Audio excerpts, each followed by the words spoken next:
I'm Adele from Pretoria in South Africa, and this is a podcast about my knitting and crochet adventures, if you can call it that. It has been quite a while. I think it's 2 months since my last podcast, but I'm back.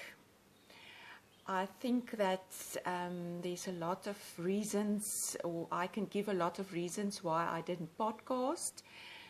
And, well, time just isn't on my side, or wasn't on my side, and circumstances, I think. I was away a few times. I had a terrible cold that made me feel very miserable, and I don't know if it's sometimes there were days when I thought today is a perfect day to podcast, and then it's overcast and raining and the lighting is bad, and then maybe there might be some laziness involved as well in getting everything set up, because I think it's about, let me see, how long did it take me today?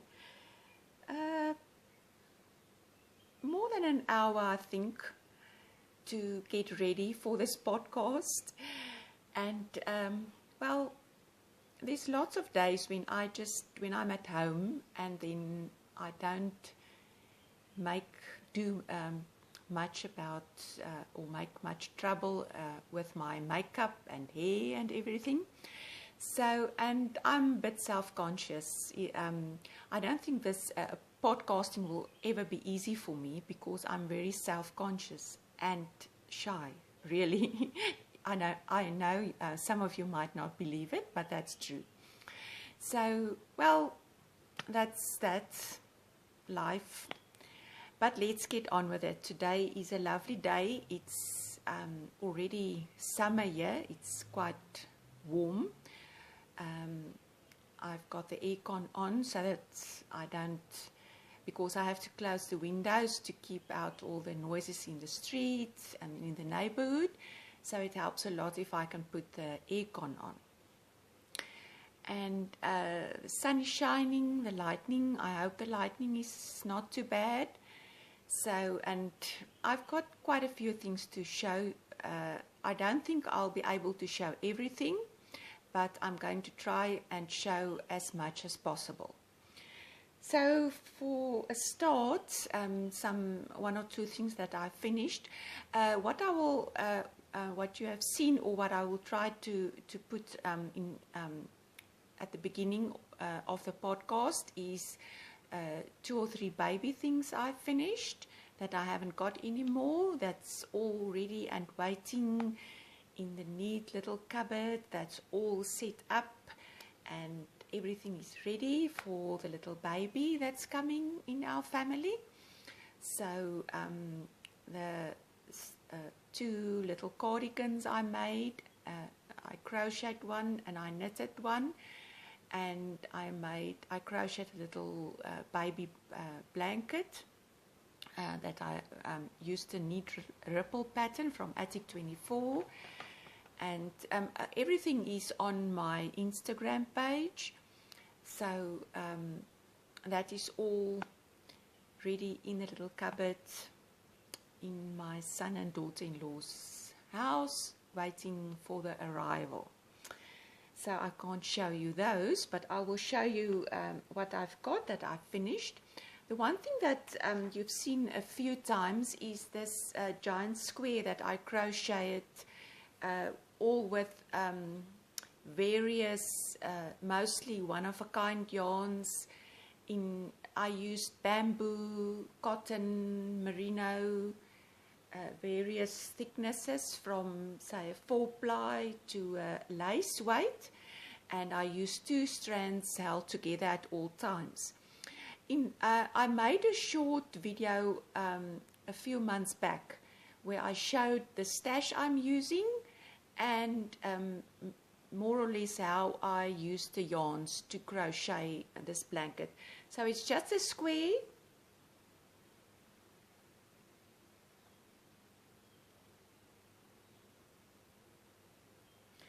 and it's all just very simple stitches. It's all made out of, if I can show it closer, it's all single crochet, double crochet, half double crochet, and for example there is like a 2 double crochet, skip one, and then 2 double crochets between the double crochets of the previous round. And here it's it looks like half double crochets, and there is a row of no, this looks like, yeah, half double crochet, that looks like double crochet, and then rows of single crochet. And there you can see like these 2 double crochets, skip one again. So that's really all that it is. The easiest way to keep your square is to turn around, and after you've worked 1 or 2 rows, you'll turn your blanket to the other side, and then you work in the opposite direction. That is the easiest way to keep the blanket square.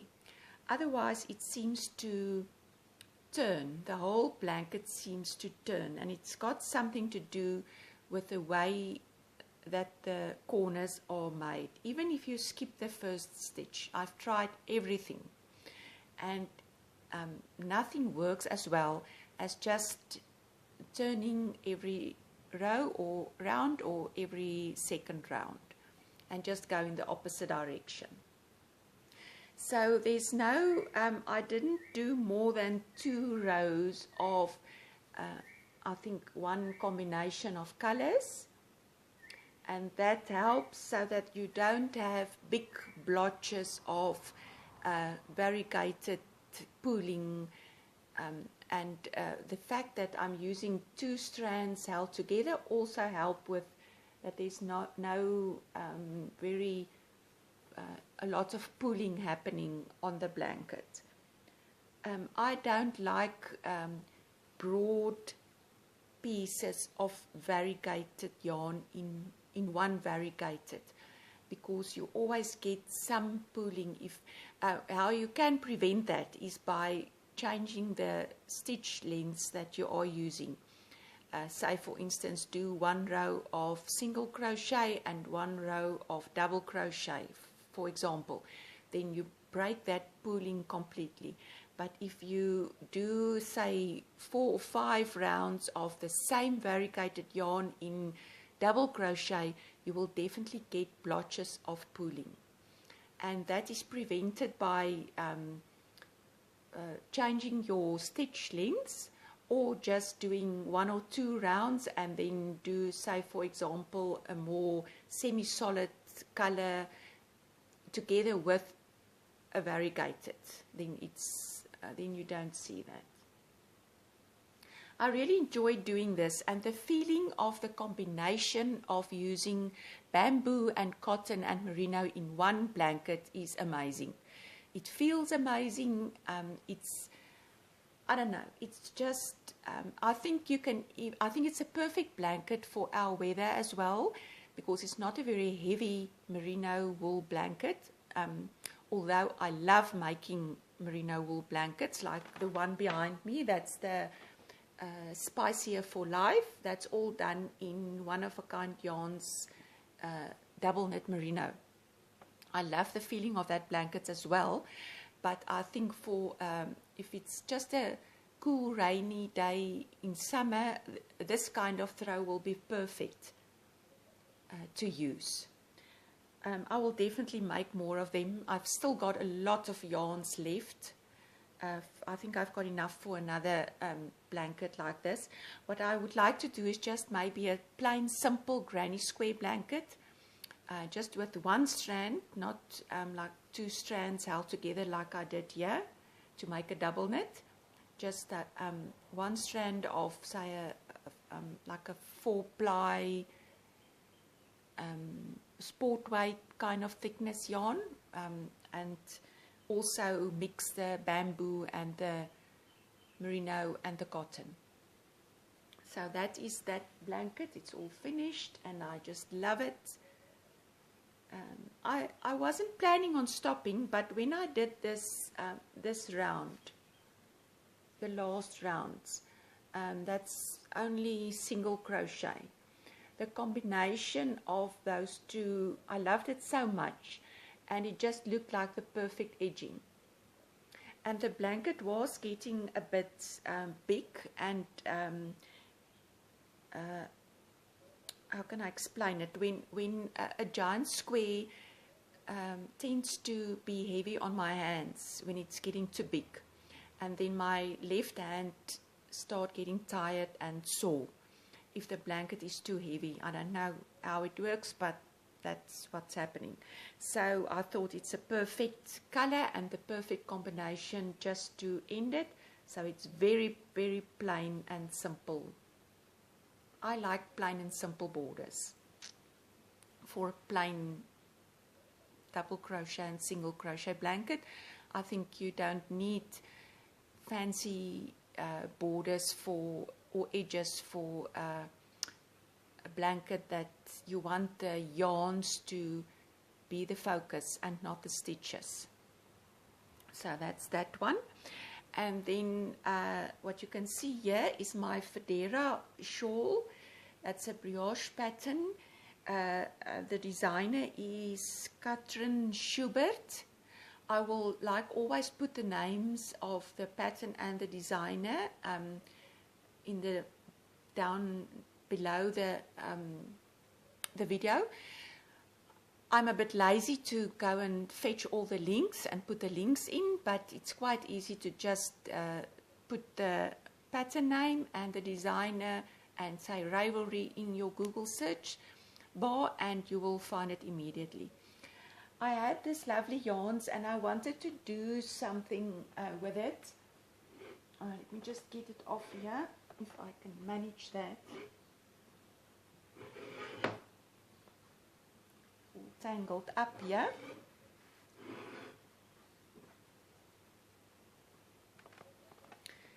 So it's a brioche shawl, and I had a lot of yarn and I wanted to make it bigger. So these parts, that's your increase, how you do your increases with this pattern that's formed here. So I just did a few, I think I did 2 more repeats of these increase parts. But I know that when you block a brioche scarf, it almost doubles in size. That's why at some stage I had a lot of stitches on and I thought, well, my yarn isn't finished, but I should finish it off. So this is where you start. You start there. It's got a very simple start. It's really very beginner friendly. If you haven't done a lot of brioche, just familiarize yourself with 2-color brioche, but the pattern is very well written and it's got a very easy, simple start, and your increases are easily memorizable, and these increases and one decrease that forms this side, and it's really very easy to follow and to memorize. You don't have to look at the pattern all the time, and well, it's big, but I love it. This is the widest side.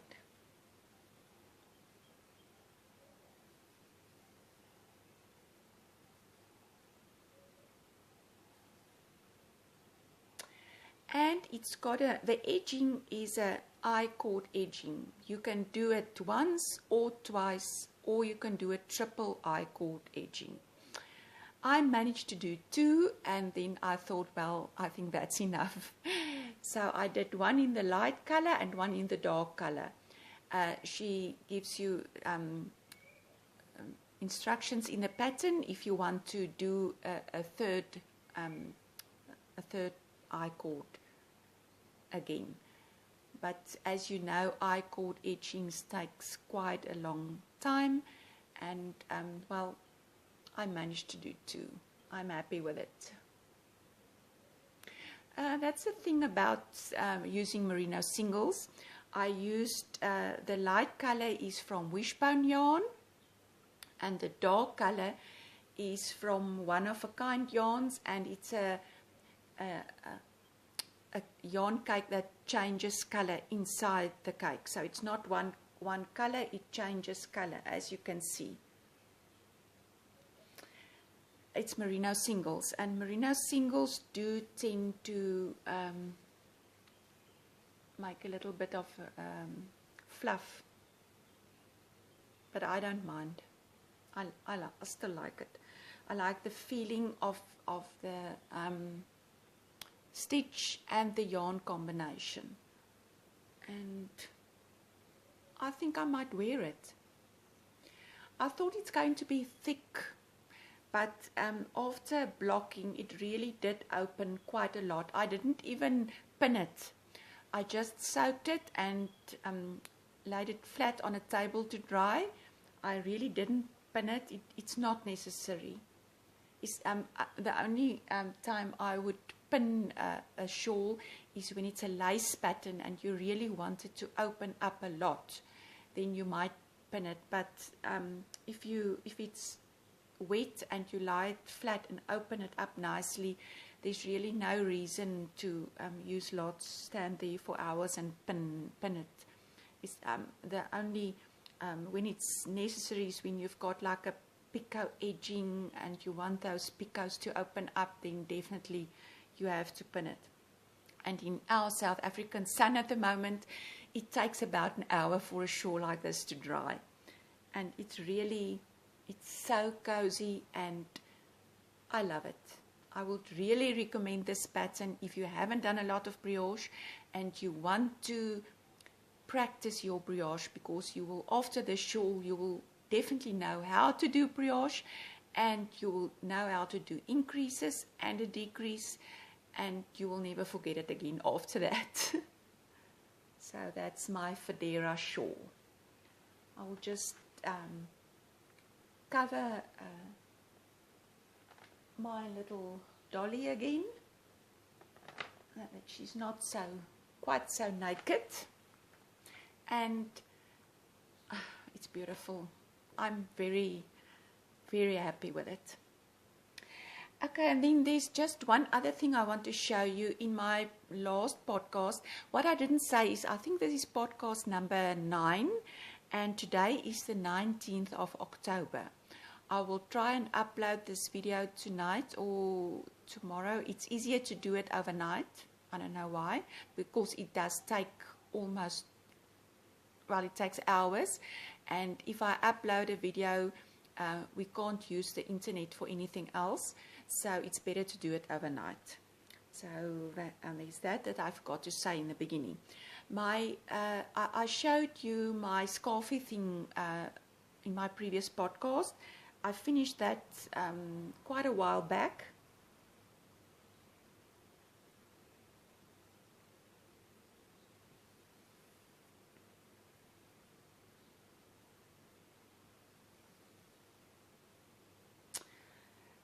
I really enjoyed making this.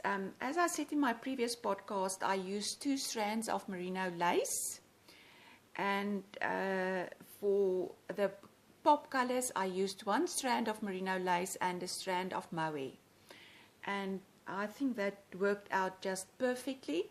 I used the Samel mohair that's dyed, and it's distributed now by Colors of Amalfi. You can contact her. She's got all the colors. There's a lot of colors in the range. She's got them all, and she sells them in 25-gram balls. So this is perfect. What you are also, the pattern is by Hedgehog Fibers. It's a free pattern on the Hedgehog Fibers website, and she calls for an I-cord etching. And wasn't up to doing an I-cord edging around the whole scarf, so I did single crochet, and I think it looks a lot like an I-cord edging. So this is a imitated single crochet edging. I think I single crocheted around the whole scarf, and then what did I do then? I should really make more notes. I think I turned it around and I did a front post single crochet. So with the right side facing, I did a single crochet all around the whole scarf, and then I turned it around and I did a front post single crochet. So that helps for the wrong side, if you can call it that, to also look quite neat. And the front looks like an I-cord to me, almost. And it's much faster, much quicker. So I will definitely use that a lot in the future. So that's the Skapie thing by Hedgehog Fibers. And when I went to Cape Town for my workshops there, it was very cold there that week, and I was happy. I used this because I had to take it with for an example of using 2 strands of merino lace singles together, and I used it there, and I love it. I think I will wear it like this. It's very comfortable. It's not too big and too warm for our weather, so I think it's perfect. So that is the Skapie thing, all done. So now I quickly want to show you 1 or 2 whips. I don't think I'll be able to show you everything because, boy, oh boy, did I start projects. I don't know what's wrong. I don't know what's happening, but I want to start everything. And the problem with me is if I've got an idea, I see something on Instagram, or mostly on Instagram, and I know I've got the perfect yarn for that project. It might not be at first, it might be a month or 2 later, or I might see something on a podcast, and that will just trigger for me the fact that I have to start it there and then. So yeah, well, that's that. I'm going to try and bring it down a little bit again, and just relax and tackle. I will never be able to work on just one project at a time for a month. I don't think I'm that kind of person. I like variety, I like knitting, and I like crochet. So I will always be working on, say, 2 or 3 projects at the same time. But I'm going to try and focus a little bit and try and organize everything and maybe finish 1 or 2 things. This took me quite a while to do. I think I might have started it, say, about 6 weeks ago. And I worked on it, and then I stop and I work on something else again, and I come back to it. That's just how I like to do it. So one of the things that's not far from finished is my Pixelated Pullover. Here is the pattern picture and the name. And it's by Jennifer Beaumont. It's a paid for pattern. But I can't wear a sweater with no ease. That's just not who I am, and I don't like that fit. And I didn't want this focus point there where I'm at my widest or broadest. So I changed it a little bit. I'm doing it out with Katia Basic Merino. It's a 50% wool, virgin wool, and 52% virgin wool and 48% acrylic. But it's really, really soft, and I like the feeling. I like how it knits up. It does crochet lovely as well. I'll show you in one of the future podcasts what I'm going to do with the remaining of the stash that I've got. I bought most of it through one of my good friends who always thinks of me when she sees a special at a local yarn shop. And this was, Werksmandjie didn't want to stock these yarns anymore, so they had it on sale. And I got quite a few of them on the sale. So this sweater is not going to be a very expensive sweater, although it's not a cheap yarn, but it's not, I think it's an important yarn, so that's what makes it not one of the cheapest yarns, but still compared to other yarns, it's very affordable. You can still buy it from Skapie. They've got an online shop, and they've got all the colors. And I really think it's a very nice yarn if you want to make something in solid colors. They've got a wide variety of colors, and it's very soft, and it knits up very smoothly. So this is what I've got so far on my version of the Pixelated Pullover.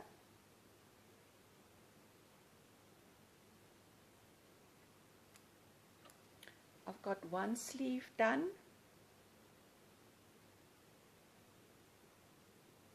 So what I did is I always I didn't do the decreases. It's got decreases for a perfect skinny fit. So I didn't do the decreases, and instead of that, I did increases. That's what I always have to do with my sweaters. So I started under the arms, and I'm doing increases. I did increases. And I did where she changed to the second color underneath the armholes. I did it before I came to the armholes, before I had to put my arm stitches on hold. I tried to finish this color change. It's pretty, isn't it? Here's the first color change. I love the green and cream color change, and there's the second one, and there's the third one. I had to manage my yarns a little bit to have enough of this pink and the green. So luckily my friend could get me some more of the navy, because I needed more of the navy. So I just have to do my rib. I'm going to do a split hem, and I'm going to make a longer rib like I did on the sleeves as well. I like the longer rib and a split hem, so that it doesn't pull in here where I'm at my widest. So, and then I just have to finish the second arm and do a small ribbing around the neck, and then it's finished. I think it's a very cozy, warm sweater. I'm not sure that this kind of arm construction is the one that fits me the best. I don't think I will do it again. I think a raglan fits me better. But that's all part of finding out what you like and what fits you best. So I will wear it, but I will not do this kind of construction again. You do the shoulder bit first, and then you do the increases for the armhole, for the shoulder and the arm.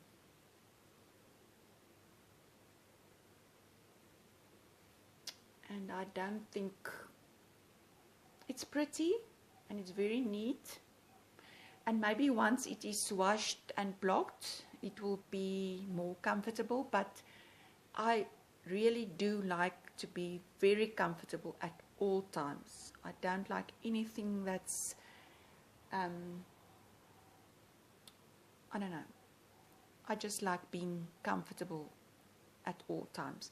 So the sweaters that I think that fits me best will be a raglan, or I haven't tried a drop shoulder one yet. I want to try that as well and see. I think that will also fit me, but this, I'm not sure, but it's still a very neat design. It's a very easy pattern to follow, and I can definitely recommend it. So I did my third color change, say in the middle, more or less where my belly button is, and I will not have a focus point at the bottom. It will just be plain navy with a ribbing. So that's a pixelated pullover, and it's one of the things I want to finish. And then something that I just had to start when I watched the last podcast of the Grocery Girls, and Jody had hers on, and I just had to start it, and I knew I had yarn that will be perfect for that, and that is the Throwback sweater by Andrea Mowry. Let's see if I can get a picture that doesn't show too much of the pattern.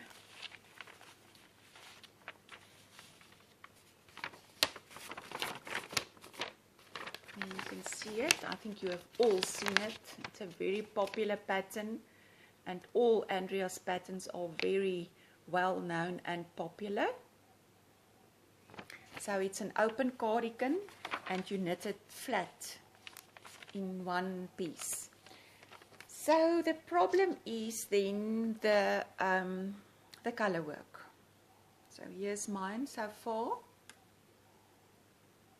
I did steam it to open up the color work so that I can see if my floats are long enough. Here's my floats. I can show them to you. I'm proud of them. I think they look quite nice. And this is all the color work that is involved. So it's not a lot. If you haven't done color work yet and you want to try it, this color work goes very fast and very easy. So the problem is with knitting color work not in the round. If you knit it in the round, it's easy. You just knit. But here you have to pull. And I am not good at purling color work. So what I did is, when I had to pull, I did it like mosaic knitting. Mosaic knitting is just another way of doing color work, and it's easy. You just knit for example, if you have to pull this light gray color, you will slip this brown gray color, you will slip those stitches, and you will knit the light gray and slip that stitches and knit, and then you come back, you slip your work, you shift your work to the beginning again, and you take the brown gray color and you knit those stitches and you slip the gray stitches that you have just knitted. That's all there is to it. So it's actually, for me, it's much easier and much quicker than trying to struggle and pull with 2 strands of yarn. I can't manage it. There is people that can do it very well. I'm not one of those. So and it's got exactly the same look, the same effect. There's no difference. So, and so you will also have your floats, because when you the stitches that you are not going to pull or knit, you slip them. So your yarn goes over those stitches. So you still have to control that float, that it's not too tight. And then you knit stitches again, and then you slip the ones that you're not going to knit in that color, and you have to control your float. So it's exactly the same basics as ordinary color work. You just knit with one color at a time, and you come back and you do your other color. So that's all I've got. I've only got the yoke. I've got to do a few more rows, and then I can put my arm stitches on hold and knit the body. I think it's quite a quick knit because it's in a double knit yarn. I don't have the exactly the same thickness of yarn weight that's asked for in the pattern, but mine knits up quite more or less on the same gauge. So I'm not worried about that. It looks like as if it will fit me. I'm not very good at doing lots of swatches and lots of needle sizes. I just knit a small swatch and then see. And I want to always, as I said before, knit with a needle that I enjoy the knitting process with that needle size and that yarn. So I will rather go up a size in the sweater. I haven't had problems with that before. Some people say you can't do it. I do it and it seems to work for me. And I will probably do some increases again so that it can be a little bit wider at the bottom. It's got quite a wide rip, and I think it's going to be a very nice cozy sweater for the few cold days we have in our winters. So then I've still got a little bit more time. I want to show you, let me see what I can show you. Something that's also, so I will show you the whips that are, well, the throwback is far from finished, but I will show you the ones, one or two others that doesn't have a lot more to do on it. I'm also crocheting just a linen scarf, linen shawl scarf thing. It started here with the smallest, with I think 6 stitches. That's what I started it with, and it's got an increase at this side, and every 6 rows I stop 2 stitches before the end. And that gives this little decrease edging. I don't have a specific pattern for this. I'm doing it out of one of a kind yarns Urenda. This is the second yarn cake I've got. It's got a lot of color change in it. It's a very nice base for our warmer climate. It's a mix of a true blend of cotton and bamboo, and it's a joy to crochet with. I'm using a 3.5 millimeter clover crochet hook. I like my clover and tulip crochet hooks, as you know. So on my Pinterest, my crochet shawls and scarves Pinterest board, you can easily find that if you just Google Adele Mowry Pinterest, you will find it. There are 1 or 2 diagrams for linen stitch scarves on there. So you can just, I'm sure if you Google linen stitch scarf or linen stitch shawl, you'll also find something like that. But it's very easy. You can just increase at this side, and then, as I said, every 6 rows I stop. So I just do the linen stitch up to there, and I don't complete the last 2 stitches. And then I turn and I go back, and then I do 6 rows again, and then on the 7th row I stop 2 stitches from the end. It gives that a nice edging, and it also gives a decrease then as well. So it gives you that, my favorite boomerang shape. And I like the feeling of this combination of the cotton and the bamboo. It's even now I've got it on and I don't feel too hot or whatever. So I think I like this. I really like this. I will definitely keep this one for myself. I'm sure of that. Sometimes I think I'm going to keep it for myself and then I give it away. But that is my linen scarf. That's I did this on my trip to Cape Town and back. It's a perfect project because you've only got one yarn that you're working with, and it's an easy stitch and it's not a big project. So it's a very easy, nice travel project. What I quickly want to show you, something else quickly, is I'm working on I'm not sure if it's no, this one I wanted to show you. I'm busy with a few Scrappy projects. I think in my next podcast I will talk more about it. I'm almost at 42 minutes. I try to do my podcast, say 45 minutes. Then I know it's going to be in one video shot, because I'm not good with putting videos together and editing and all that kind of stuff. I always wanted to do something like this. This is the Scrappy Biased Shawl by Emily Clawson.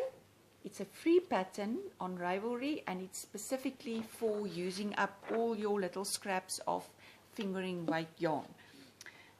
So I'm using merino singles, and this is how mine looks at the moment. You also start here. I've got a few ends to work in. What I try to do is to I'm not trusting, I don't trust to just not do a magic knot on merino singles. I think it's too smooth. So what I do is, when I add a new yarn, I knit with the old yarn together with the new yarn, and then when I come back, I take the beginning piece of the new yarn that I've added and knit it together with it back. So I just try to knit them all in, but sometimes I forget. So there's a few ends I will just weave in. I haven't got any problems with that. Those that are cut shorter is the ones that I've managed and remembered to carry with when I knitted the new color. I will, after I've soaked and blocked it, I will cut them shorter. So this is what I've got so far. I love Scrappy projects. I don't know why. It's just, I'm not very far, but I just like, it's so playful and colorful. I just love it. I'm not sure if maybe this will be a better side to show.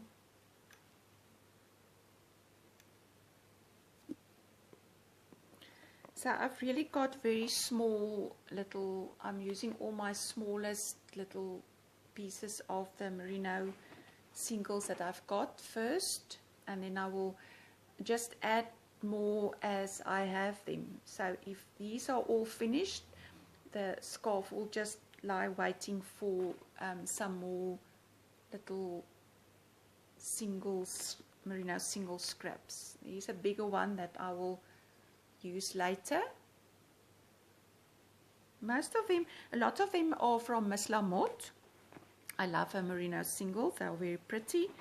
And then here I've got two samples from Wishbone yarn that I will also put in. So quickly, what I want to tell you, I hope there's some time for that. If there's not time, I will have to leave it for the next podcast. Is I'm going to give away these wishbone yarns now. So I'm not going to wait any longer for 200 subscribers. I'm happy. I love you all. I thank you for coming back, and I want to give my loyal viewers a chance to win this. So you remember these 3 wishbone yarns I showed you? I'm going to give them all away in one shot to a lucky person who comments down below. So comment here on this episode of the podcast and go to Wishbone Yarns and tell me which of her colors are your favorite. Is it I love her charcoal black colors. They always draw me, and I always want to put them all into my basket immediately. I love her charcoal black colors. So go and check out Wishbone Yarns and tell me which of her yarn colors or yarn bases or whatever you want to tell me that you like about Wishbone Yarns. That's fine. Comment below. I will not comment, so that I can use the YouTube comment generator to pick a winner. So I probably won't do a podcast again, say for 2-3 weeks.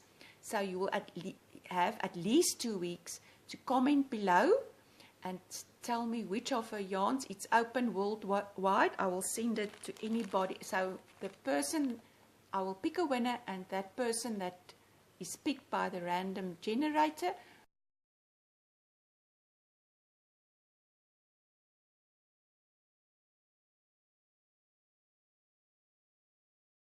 I will send it anyway.